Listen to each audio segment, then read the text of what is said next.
Hello everyone, मैं दीपक sir DLC education अड्डा में आप सभी का स्वागत करता हूं एक नए वीडियो में। और आज लेके आया हूं मैं आपका what are the exceptions of the law of demand. तो लॉ ऑफ डिमांड के जो एक्सेप्शंस होते हैं वो मैं इस वीडियो में आप लोगों के साथ डिस्कस करूंगा। उससे पहले एक छोटा सा रिक्वेस्ट, यदि आप लोगों ने हमारा चैनल अभी तक सब्सक्राइब नहीं किया तो प्लीज़ सब्सक्राइब कर दीजिए, और यदि ये वीडियो पसंद आया तो लाइक कर दीजिएगा और दोस्तों में शेयर कर दीजिएगा।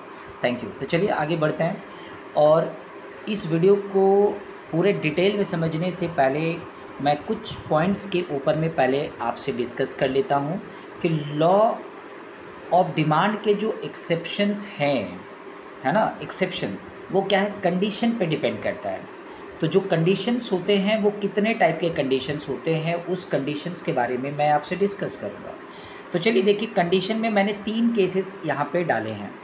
पहला केस जो है वो है in most cases law of demand hold. Most cases में लॉ ऑफ डिमांड होल्ड करता है, लेकिन वो भी कैसा, आपका नॉर्मल गुड्स होना चाहिए। क्या होना चाहिए? नॉर्मल गुड्स होने चाहिए। ठीक है। सो मोस्ट केसेस में लॉ ऑफ डिमांड हमारा होल्ड करता है। केस नंबर 1 ये है कि वो हमारा नॉर्मल गुड्स है। ठीक है। अब नॉर्मल गुड्स किसको बोलेंगे इकोनॉमिक्स के व्यू पॉइंट से, तो वो भी डिस्कस करेंगे हम लोग। ठीक है। तो चलिए एक और टॉपिक है जो कि वो है आपका केस 2। केस 2 कह रहा है कि certain conditions are normal.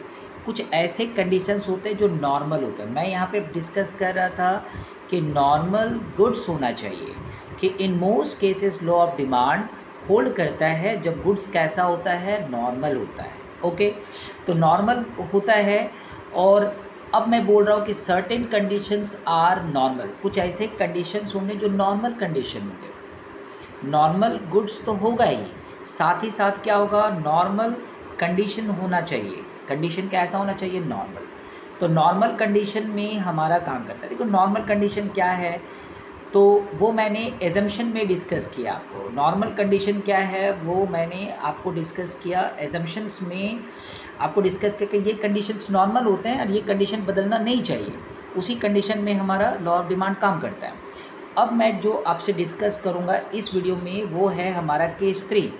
Case 3 कह रहा है कि सर्टेन कंडीशंस आर एबनॉर्मल। कुछ ऐसे कंडीशंस होते हैं जो नॉर्मल कंडीशन नहीं होते हैं, वो एबनॉर्मल कंडीशन होते हैं। तो एबनॉर्मल कंडीशन क्या क्या है वो आपको इस वीडियो में मैं आपको बताऊंगा। तो चलिए सबसे पहले हम लोग अपना नए स्लाइड की ओर चलते हैं। और याद रखें, exceptions of the law of demand, ये केस 3 जो कि एबनॉर्मल कंडीशंस है, आज मैं वही डिस्कस करने वाला हूँ आप लोगों से। तो सबसे पहला पॉइंट आपके लिए है एक्सपेक्टेशंस अबाउट फ्यूचर प्राइस। देखिए ये कोई नॉर्मल कंडीशन नहीं है। जब कोई व्यक्ति नॉर्मल गुड्स खरीदने के लिए जाता है ना, कोई व्यक्ति यदि नॉर्मल गुड्स खरीदने के लिए गया, नॉर्मल गुड्स खरीदने के लिए गया। अब नॉर्मल गुड्स में मान लीजिए आपका राइस है ना, आप नॉर्मल गुड्स में आप वेजिटेबल ले लीजिए, है ना, आप ये सब खरीदने के लिए जा रहे हैं।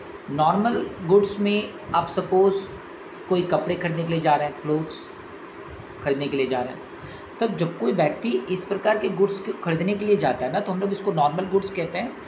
और जब वो खरीदने के लिए जाता है तो उसे, उसके दिमाग में ये होता है कि उसे खरीद के ले आना है, क्योंकि ये उसकी अभी ज़रूरत है। नीड है मतलब डिमांड है, नीड मतलब ज़रूरत।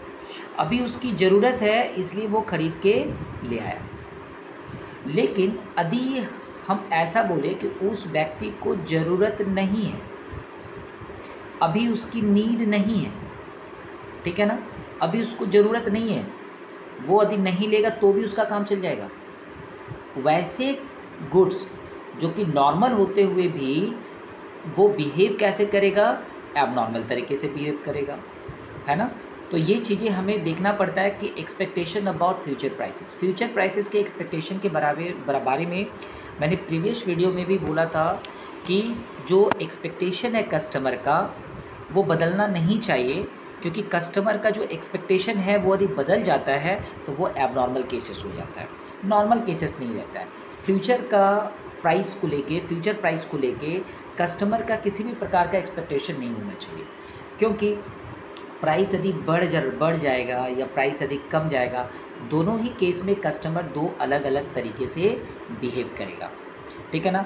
अभी एक बेस्ट एग्जांपल मैंने लिया था एजम्पशन, जब मैं डिस्कस कर रहा था तो एक मोबाइल का मैंने एग्जांपल लिया था कि कोई कस्टमर जो है ना एक मोबाइल यूज़ कर रहा है ना, और वो जो मोबाइल यूज़ कर रहा है वो सपोज़ मैंने एग्जांपल दिया था कि वो ओप्पो का मोबाइल यूज़ कर रहा है, और वो अब ओप्पो का मोबाइल यूज़ कर रहा है, अब उसे एक मोबाइल ख़रीदना है ना।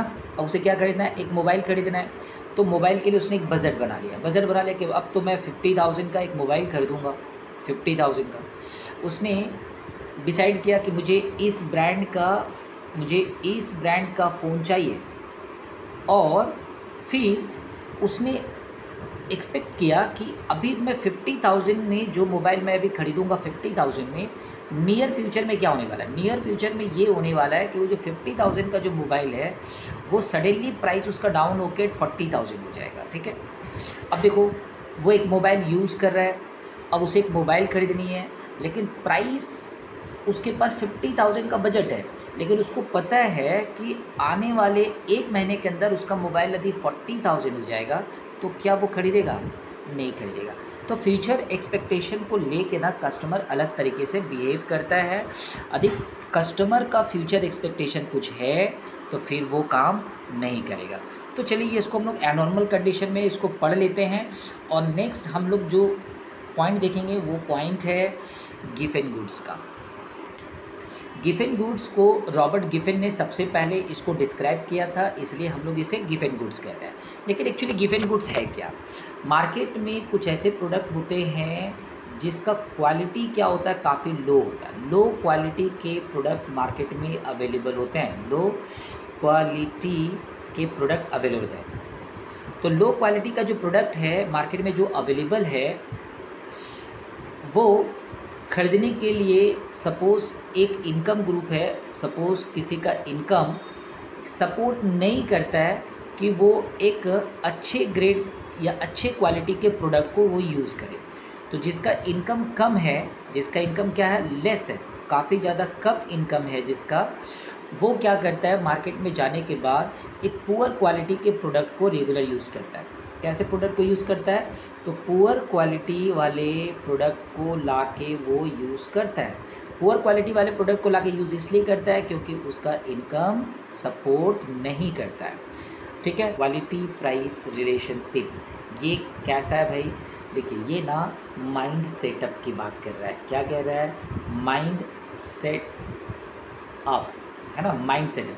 कुछ लोग ऐसे होते हैं जो ऑलवेज़ यही बिलीव करते हैं, ऑलवेज़ ऐसा मानना होता है उनका कि जिसका प्राइस हाई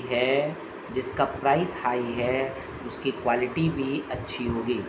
क्वालिटी बोल रहा हूँ बॉस, क्वांटिटी नहीं बोल रहा हूँ। तो कुछ लोगों का मानना होता है कि जिसका क्वालिटी बहुत अच्छा है, मतलब क्वालिटी गुड इसलिए है क्योंकि उसका प्राइस क्या है, हाई है। अब प्राइस हाई है इसलिए क्वालिटी क्या है उसका, गुड है। कुछ लोगों का ऐसा मानना होता है, लेकिन ऑलवेज़ ऐसा नहीं होता। कुछ ऐसे प्रोडक्ट होते हैं जिसका प्राइस तो हाई है, प्राइस क्या है, हाई है, लेकिन क्वालिटी क्या है, लो है। तो हाई प्राइस लो क्वालिटी हो सकता है, लेकिन कुछ लोगों का माइंड सेटअप है कि प्राइस ज़्यादा है तो क्वालिटी भी अच्छी होगी। इस कारणवश वैसे प्रोडक्ट के ऊपर में हमारा लॉ ऑफ डिमांड काम नहीं करता है। लॉ ऑफ डिमांड की यदि बात करें तो लॉ ऑफ डिमांड हमारा काम नहीं करता कब, जब इस तरह का माइंड सेटअप है कि ये जो इसका प्राइस है, प्राइस हाई है, तो लोगों ने सोच लिया है कि इसका प्राइस हाई है, तो लोगों ने सोच लिया कि इसकी क्वालिटी क्या होगी, अच्छी होगी। इसलिए क्वालिटी प्राइस रिलेशनशिप एक फैक्टर है, जहाँ पे प्राइस क्वालिटी फैक्टर काम करता है वहाँ पे लॉ ऑफ डिमांड काम नहीं करता है। हम लोग इसको एबनॉर्मल केसेस में पढ़ते हैं। हमारा नेक्स्ट पॉइंट है जो कि ये है articles of snob appeal. Articles of snob appeal की यदि बात करें तो थॉर्स्टन वेबलन ने इसको सबसे पहले डिस्क्राइब किया था। ये एक्चुअली स्टेटस सिंबल है ना। स्टेटस सिंबल एक्चुअली होता क्या है, चलिए उसको भी डिस्कस कर लेते हैं। जैसे कुछ ऐसे प्रोडक्ट होते हैं जो किसी पर्सन का है ना। व्यक्ति का क्या दिखाता है, स्टेटस दिखाता है, STATUS स्टेटस। ब्रांड जो होता है BRAND ब्रांड, भले ही प्रोडक्ट की क्वालिटी ख़राब हो लेकिन ब्रांड का जो नेम है, ब्रांड का नेम वो व्यक्ति का, पर्सन का क्या करता है, स्टेटस हमेशा राइज रखता है। तो कुछ लोग ऐसे होते हैं जो ऑलवेज ब्रांड फॉलो करते हैं, इसलिए क्योंकि उसे अपनी स्टेटस मेंटेन करनी पड़ती है।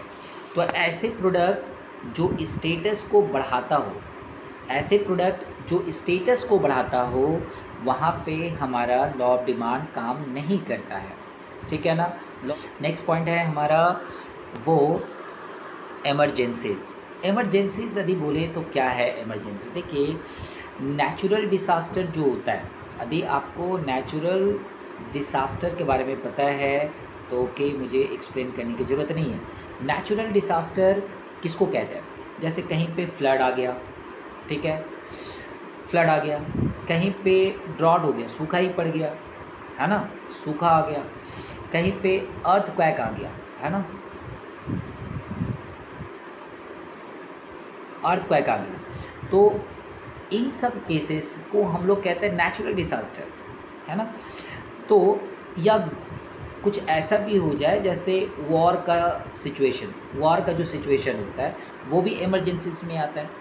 तो यदि ये सब केसेस यदि प्रिवेल करेगा, national emergency cases emergency cases या नेशनल इमरजेंसी केसेस यदि प्रिवेल करता है तो उस समय हमारा लॉ ऑफ डिमांड काम नहीं करता है, क्योंकि हमारा लॉ ऑफ डिमांड एक नॉर्मल कंडीशन में काम करता है, ठीक है। एबनॉर्मल कंडीशन में डिमांड नहीं काम करता लॉ ऑफ डिमांड। तो इमरजेंसी आपको याद रखनी है, इमरजेंसी में आपका जो है लॉ ऑफ डिमांड काम नहीं करता। ये except change in fashion, yes boss, change in fashion कभी भी जो है ना लॉ ऑफ डिमांड के साथ काम नहीं करता है। क्यों? क्योंकि फ़ैशन बदल जाएगा, फ़ैशन क्या हो जाएगा, चेंज हो जाएगा, तो लॉ ऑफ डिमांड काम नहीं करेगा। फ़ैशन जो है ना एक डायनेमिक है, हमेशा फ़ैशन बदलता रहता है। फ़ैशन बदलना एक डायनेमिक प्रोसेस है। हर प्रोडक्ट को आप देखेंगे अपने आसपास में बदलता जा रहा है। आप बुक को उठा के लेके देख लीजिए, आप डिफरेंट पेन को उठा के ले लीजिए, आप पेंसिल को उठा के ले लीजिए, है ना, बुक हो, पेन हो, पेंसिल हो, ये फ़ैशन वाले जितने प्रोडक्ट होते हैं, इसमें मैं डाल देता हूँ, ड्रेस डाल देता हूँ, आप ड्रेस ले लीजिए, है ना। ये सब जितने भी है फ़ैशन वाले जितने प्रोडक्ट हैं, चाहे ज्वेलरी ले लीजिए, जो फ़ैशन वाले प्रोडक्ट होते हैं, जो फ़ैशन वाले प्रोडक्ट होते हैं, क्योंकि फ़ैशन बदल जाता है हमेशा। जब फ़ैशन बदलेगा तो वहाँ पे लॉ ऑफ डिमांड, जिसे हम लोग कहते हैं लॉ ऑफ डिमांड, काम नहीं करेगा। तो लॉ ऑफ डिमांड हमारा काम नहीं करेगा कब? जब फ़ैशन बदल जाएगा। आई होप जो एक्सप्लेनेशन मैंने आपको इस वीडियो में दिया है, ठीक है, वो आपको समझ में आया होगा। आपने इस वीडियो को लास्ट तक देखा, इसलिए थैंक यू। यदि आपने मेरा चैनल सब्सक्राइब नहीं किया तो प्लीज़ सब्सक्राइब कर दीजिएगा, दोस्तों में शेयर कर दीजिएगा। Thank you, good bye.